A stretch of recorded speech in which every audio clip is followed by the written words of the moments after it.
මගේ නම ශකිරා. මම හැමදාම ජීවිතය ගත කරේ සැනසුම් සහගතව. උදේ නැගිට වෙලේ ඉඳන් රැට නිින්දට යනකම් හැමදේම මගේ අම්මා එක්ක බෙදාගෙන ඇගේ ආරක්ෂාව යටතේ. ඉස්කෝලේ කාලේ ඉඳන් විශ්වවිද්‍යාලයේ දක්වා හැම තැනම අම්මා මාත් එක්ක හිටියා. පොඩි ගමනක් යන්න උන මට තනියම යන්න පුළුවන්කමක් තිබ්බේ නැහැ. හැබැයි දවසක් මට හදිසියෙන් ඇඳුම් වගේක් ගන්න යන්න ඕන වුණා. අම්මට උණහැදිලා තිබුණු නිසා මට ඒ ගමන තනියම යන්න වුණා. මගේ හිතට පුදුම බයක් දැනුණා. ඒත් එක්ක පොඩි නිදහසක් කුතුහලයක් දැනුණා. රෙතිකඩේ ඇතුළට ගිය ගම මම ටිකක් අන්දමන්ද වුණා. මේ වගේ තැනක තනියම ඇඳුම් තෝරන එක මට නුහුරු අත්දැකීමක්. මම එතකොට 24 වියති තරුණියක්. හැලරුවතින් වරදක් කියන්න බැරි වුණත් රස්සට අඳින්න පරදින්න තරම් හෝ රූසප්ප ප්‍රදර්ශනය කරන්න තරම් මම ඊතරම් කැමති නැහැ. මම ගොඩක් කලාවට කැමති සල්ලව ලස්සනට අඳින්න. මම ඇවිදගෙන ගියේ ගවුම් මලවි කියන කොටසට. මගේ ඇස ගැටුනේ ලාරෝස පැතේ මා රඩා සහිත ගවුමකට. ඒක මගේ ඇස් දෙකට හරිම ලස්සනට පෙනුණා. අම්මා නම් මේ වගේ ගවුමකට කැමති වෙන එකක් නැහැ. ඒත් මට ඕන වුණා මේක අරගෙන බලන්න. ඒ පැත්තට ගියපු මම දැක්කා තරුණයෙක් එතන ඉන්නවා. විතරම්ම වැඩිමහල් කෙනෙක් නෙවෙයි. මට වඩා අවුරුදු 2-3ක් වැඩිමහල් ඇති. ඔහුගේ කමිසේ ලස්සනට අයන් කරලා කොණ්ඩේ පිළිවෙලට පීරගෙන ඔහුගේ පෙනුමේ තිබුණේ කාටත් ආකර්ෂණයක්. ඒත් මගේ හිතට ආවේ පුදුමාකාර බයක්. මම ඒ වගේ අයත් එක්ක වැඩි කතා කරලා නැහැ. ඕන දෙයක් තියෙනවා නම් කියන්න මැඩම්. ඔහු හෙමින් මට කතා කළා. ඔහුගේ කටහඬ මෘදුයි ආදරණීයයි. නෑ මම මේ කවුමක් බලනවා. මම ටිකක් යැහැමින් කිව්වා. හොඳයි මොන වගේ එකක්ද හොයන්නේ? මම මේ රෝස පාට ගාම බලන්න. ඔහු ගවුම අරගෙන මගේ අතට දුන්නා. මේක ලාර්ජ් සයිස් එක. ඔයාට හරියයි කියලා හිතනවා. මම ගවුම අරගෙන ඇඳුම් මාරු කරන කාමරයට ගියා. ඒක ටිකක් හිරයි වගේ. විශේෂයෙන්ම පපුව හරියත් ඉන හරියත් ටිකක් තදයි. මට අපහසුතාවයක් දැනුණා. මම අර තරුණයාට කියන්න ඕන වෙන සයිස් එකක් දෙන්න කියලා. මම හිතුවා ඇඳුම් මාරු කරන කාමරෙන් එළියට ඇවිත් මම ඔහුට කතා කළා. සර් මේක මට ටිකක් හිරයි. පපුව හරිය හිරයි වගේ. ඔහු මා ළඟට ආවා. ඔහුගේ මොහොනේ තිබුණේ හරිම නිහතමානී පෙනුමක්. ඔහු මා දිහා බැලුවා. බලන්න ඕන. ඔහු හෙමින් කීවා කමක් නැන්ත. හිතාගන්න බැරි වුණා. ඔහු අහන්න මොකක්ද කියලා. මම මොකුත් කිව්වේ නැහැ. ඔහු ළඟට ඇවිත් මම ඇඳගෙන හිටපු ගවුමේ පපුව හරියට අත දැම්මා. මේකේ පපුව හිරයි කිව්වේ. ඔහු හෙමින් යහුවා. ඔහුගේ ඇඟිලි මගේ සමේ ඇතිල් වෙනකොට මගේ ඇඟම ගිනිගත්තා වගේ දැනුණා. මට කිසිම දෙයක් හිතාගන්න බැරි වුණා. මගේ මුළු ශරීරෙම කම්පණය වුණා. ඒ මගේ නොදන්නා හැඟීම් ඇවිස්සුවා. මගේ හංසයෝ දෙන්න අතරින් ඔහුගේ අත ගමන් කරනකොට මට දැනුනේ මීට කලින් කවදාවත් නොදැනුණු පුදුමාකාර උණුසුමක්. මගේ හත ගැස්ම වේගවත් වුණා. මගේ දැස් පියවි කියා. ඔහුගේ ඇඟිලි වලින් මගේ හංසයෝ දෙන්නව හරි ගස්සලා ඔහු හෙමින් අතගත්තේ මගේ ඇඟෙන්. මේ සයිස් එක නම් ඔයාට හිරයි වගේ. මම ඊළඟ සයිස් එක කියන්න. ඔහු කතා කරේ හරිම සාමාන්‍ය විදිහට. ඒත් මට දැනුනේ මගේ මුළු ලෝකෙම උඩු යටිකුරු වුණා වගේ. මගේ කම්මුව රතු වෙලා දහඩිය දාලා හත ගැස්ම වැඩි වෙලා මට ඇස් දෙක ඇරලා ඔහු දිහා බලන්නවත් බැරි වුණා. හා මම හෙමින් කීවා. ඔව් ඊළඟ සයිස් එක අරගෙන ආවා. මේක අඳින්න. මේක නම් ඔයාට හරියටම ගැලපෙයි. මම නැවතත් ඇඳුම් මාරු කරන කාමරයට ගියා.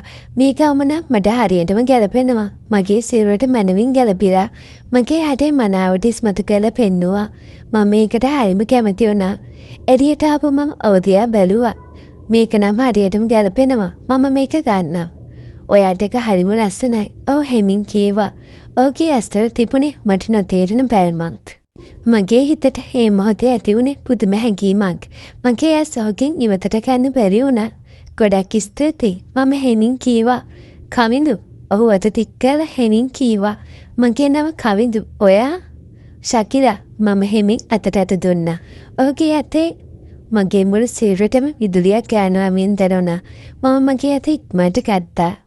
මම දැකලා තියෙනවා මීට කලින් ඔයා මෙහෙට ඇවිත් තියෙනවා නේද? හැබැයි තව කවුරු හරි හිටියා ඔයත් එක්ක.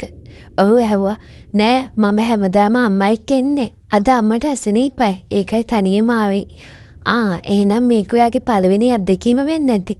ඔහු සිනාසුණා. ඔහුගේ හිනාව හරිම ලස්සනයි. මගේ හදවතේ හිනාවට හරිම වේගයෙන් ගැහෙන්න ගත්තා. ඔව් මගේ ජීවිතේ මම තනියම කරන ලොකුම වැඩේ මේක තමයි. මම hina වුණා. කයින්දු මගේ ගවම බෑග් එකකට දාලා දුන්නා. මම මුදල් ගෙවලා එළියට එන්න හදනකොට ඔහු මගේ ළඟට ආවා. ශකිලා ඔයාගේ ෆෝන් නම්බර් එක දෙන්න පුළුවන්ද?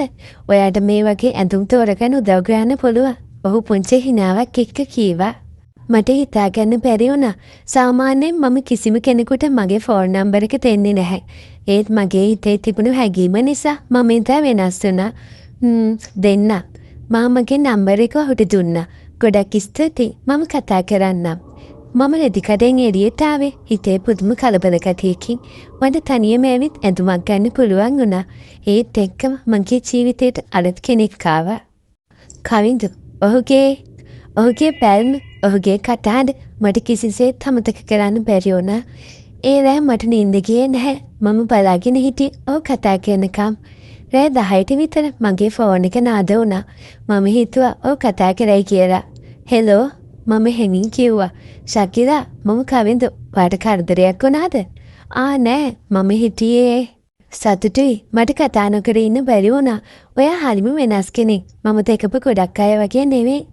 ඇයි එහෙම කියන්නේ? මම ඇහුවා. ඔයාගේ ලස්සන ඇතුලේ පොඩි අහිංසකකම බයක් තියෙනවා. ඒක මගේ හිතට දැනුණා. ඔව් මම කවදාවත් තනියම එහෙම ගමන් ගිහින් නෑ. මම මගේ ජීවිතය ගැන ටික ටික ඔහුට කියන්න පටන් ගත්තා. පසු දිනවලදී අපේ කතා බහ වැඩි වුණා. මොනින් ෆෝන් එකෙන්. ඊට පස්සේ අපි කෝෆි ෂොප් වලදී හම්බ වුණා. ඔහු මගේ ජීවිතයට අලුත් වර්ණ එකතු කළා. ඔහු හරිම ආදරණීය. මෘදුයි. මා ගැන තේරුම් ගන්න පුළුවන් කෙනෙක්. මගේ හිතේ ඔහුට පුදුමාකාර ආදරයක් ඇති වුණා. මට දැනුනේ මා මගේ ජීවිතේ පළමු වතාවට ජීවත් වෙනා වගේ. අම්මා මේ ගැන දැනගත්තොත් මොනවා වෙයිද කියලා මට හිතාගන්න බැරි වුණා. ඒත් මට මේ ආදරේ නවත්තන්න බැරි වුණා. දවසක් අපි මුණ ගැසුනේ නගරේ පොදු උද්‍යානයකදී.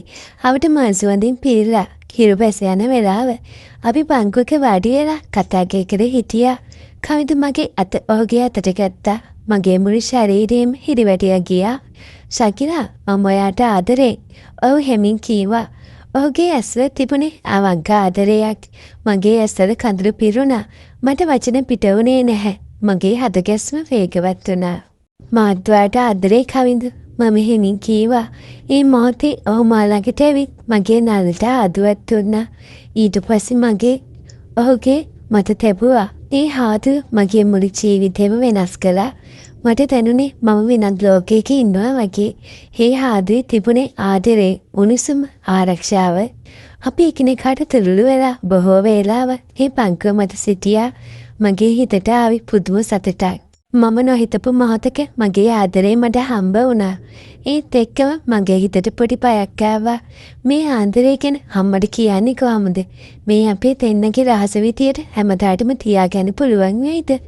මගේ ජීවිතේ මෙච්චර දවසක් තියන් හිටපු සීමා මායි දැන් කවද විසින් පිඳ දාලා මගේ හදවතේ අලුත් පරිච්ඡේදයක් පටන් ගන්නවා. මේ පරිච්ඡේදේ කොහෙද ඇයිද කියලා මට හිතාගන්න බැහැ. ඒත් එක දෙයක් නම් මට විශ්වාසයි. මම කවින්දුට ආදරේ.